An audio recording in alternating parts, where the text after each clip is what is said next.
नमस्कार, आपण पाहता 24/7 माझा महाराष्ट्र डिजिटल।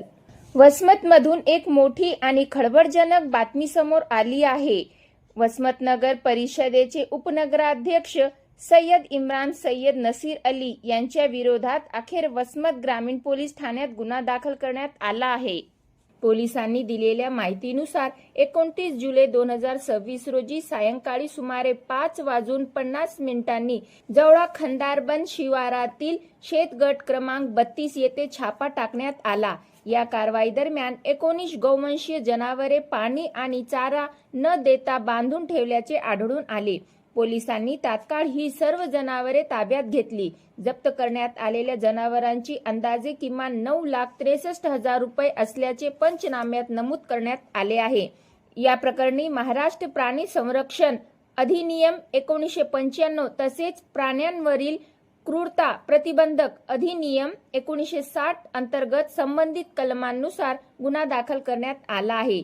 या कारवाईनंतर परिसरात एकच खळबळ उडाली असून या प्रकरणी जोरदार चर्चा सुरू आहे। कायद्यापुढे सर्वजण समान आहेत असा संदेश या कारवाईतून दिला जात असल्याची चर्चा नागरिकांमध्ये होत आहे। दरम्यान वसमत ग्रामीण पोलीस या संपूर्ण प्रकरणाचा अधिक तपास करत आहेत। सध्या आरोपीला अटक झालेली नसून तपास सुरू असल्याची माहिती पोलिसांनी दिली आहे। तपासानंतर पुढे आणखी कोणती माहिती समोर येते याकडे सर्वांचे लक्ष लागले आहे।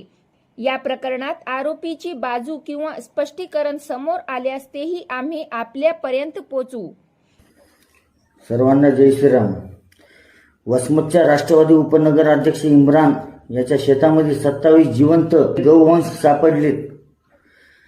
प्रशासनाने न भीता कारवाई करावी ही तर अपेक्षा आहे, परंतु जर यामध्ये तोडीपाणी करण्याचा प्रयत्न कुणी केला तर हा विषय मुख्यमंत्री दारी मी स्वतः विजेंद्र क्षीरसागर सकल हिंदू समाज म्हणून 100% नाही तर 1000% जाणार। त्यामुळे गुन्हेगार असलेला इम्रान उपनगराध्यक्ष याच्यावरच कारवाई व्हावी एवढीच नम्र विनंती। जय श्रीराम। नाहीतर येत्या 8 दिवसामध्ये हिंदूंची ताकद दाखव तुम्ही काय असते ते।